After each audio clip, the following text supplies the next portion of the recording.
আসসালামু আলাইকুম। শৌখিন মৎস্য শিকারী ভাইদের জন্য একটি হচ্ছে সতর্কবার্তা নিয়ে আসলাম।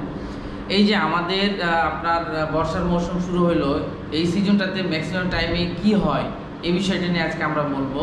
তো যাই হোক, খরার সিজন শেষ হওয়ার পরে কিন্তু বর্ষার মৌসুমটা আসে, আমরা এটা সবাই জানি। তো খরার সময় কী হয়, সচরাচর কীটপতঙ্গ বা বিষাক্ত যে সাপগুলো বা বিষাক্ত যে কীটপতঙ্গগুলো এগুলো কিন্তু বিভিন্ন জায়গাতে লুকায় থাকে, কারণ ওইরকমভাবে গাছপালা বিস্তার করতে পারে না এবং তারা কিন্তু বিভিন্ন জায়গাতে লুকায় থাকে। সো এই বিষয়টা আমাদের মাথায় রাখতে হবে যে এই সময়টাতে সতর্ক থাকতে হবে, যে কোনো জায়গাতে যে কোনোভাবে সাপ থাকতে পারে। সো সাপ থাকাটা স্বাভাবিক, বিষাক্ত সাপ থাকাটাও স্বাভাবিক, সব ধরনের সাপ থাকাটাও স্বাভাবিক। সো এটা মাথায় রাখতে হবে যে এই সময়টাতে সাপ যেহেতু আমাদের বিভিন্ন জায়গাতে ছড়িয়ে পড়ার কারণে প্রতি বছরই কিন্তু আমাদের শৌখিন মৎস্য শিকারী যে ভাইগুলো আছে তারা কিন্তু বিভিন্নভাবে আহত হয়, আবার কেউ মারাও যায়। সো এই বিষয়টা আমরা সতর্ক করার জন্য এই ভিডিওটা বানাচ্ছি। এই সতর্কবার্তা সবার জন্য ভিডিওটি অবশ্যই শেয়ার করে সবাইকে জানিয়ে দেবেন। আমরা যে জায়গাগুলোতে মাছ ধরি এগুলো কিন্তু ঝোপ জঙ্গল, বিশেষ করে নদী বা খালগুলোতে জঙ্গল থাকে।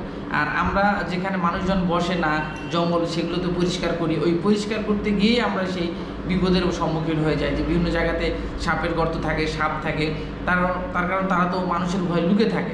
সো ওই জায়গাগুলোতে গিয়ে আমরা মাছ ধরতে গিয়ে বসে কিন্তু আমরা আমাদের জীবনটা হারিয়ে ফেলি, অনেক সময় আহত হয়ে যায়, মেডিকেলে ভর্তি হতে হয়। সো এই বিষয়টা আমরা মাথায় রাখবো, যেহেতু আমাদের খরা মৌসুম শেষ, বর্ষার মৌসুম চলে আসছে, মাছ ধরা ভরপুর শুরু হবে, হয়তো রিসেন্টলি শুরু হবে। সো এই বিষয়টা আমাদের সবাইকে মাথায় রাখতে হবে যেন বর্ষার মৌসুমে সাপের কামড়ে আমাদের একটি মাত্র প্রাণ যেন ঝরে না যায়। সো এই বিষয়টা আমাদের খেয়াল রাখতে হবে। আরেকটি বিষয় মাথায় রাখবেন, সাপ কামড় দেওয়ার পরে তার চার আঙ্গুল উপরে আপনার আলতো করে একটা বাঁধন দেবেন, খুব শক্ত করে না, এক মিডিয়াম লেভেলের একটা বাঁধন দেবেন যেন সাপের বিষটা উপরে উঠতে না পারে। খুব শক্ত করে দিলেই যে বিষ উপরে উঠবে না এমনটা নয়, মিডিয়াম লেভেলে দেবেন, কারণ খুব শক্ত করে দিলে সেই জায়গাটা আরও বেশি ক্ষত হয়ে যেতে পারে। তো যাই হোক, সাপ কামড় দেওয়ার পরে অনেক সময় কি হয় যে সাপটাকে আপনারা দেখতে পান কিন্তু মারতে পান না। এই বিষয়টা কিন্তু আপনাদের ম্যাক্সিমাম টাইম হয়ে থাকে, আমি যা বিগত বছরে দেখে আসতেছি বা শুনে আসতেছি।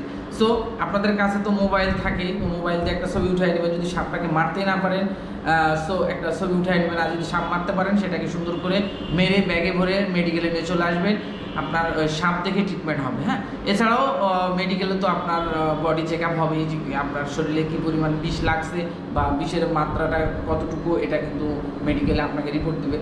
সো যাই হোক, সবার জন্য অ্যান্টিভেনম থাকে, কিন্তু সব এলাকাতে তো আর অ্যান্টিভেনম পাওয়া যায় না। গ্রাম এলাকাগুলোতে অ্যান্টিভেনম পাওয়া খুব কষ্টকর। দেখা গেলো যে 100 কিলোমিটার রাস্তা পার করে তাকে শহরে নিয়ে আসতে হচ্ছে, সেক্ষেত্রে বাচ্চা হোক বা বয়স্ক লোক হোক, সে কিন্তু মারা যাওয়ার সম্ভাবনা আছে। সো এই বিষয়টা সবাই মাথায় রাখবেন যে সাপের কামড়ে যেন আমাদের একটিও প্রাণ না যায়।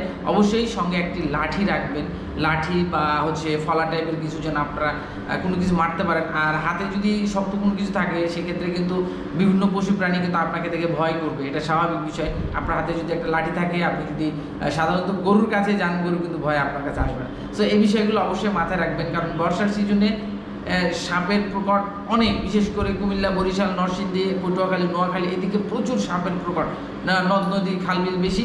সো এই বিষয়টা মাথায় রাখবেন। বিভিন্ন জায়গা থেকে খুব বিষাক্ত সাপগুলো উঠে চলে আসে সময় আপনার বাচ্চা দেওয়ার জন্য, ডিম পাড়ার জন্য।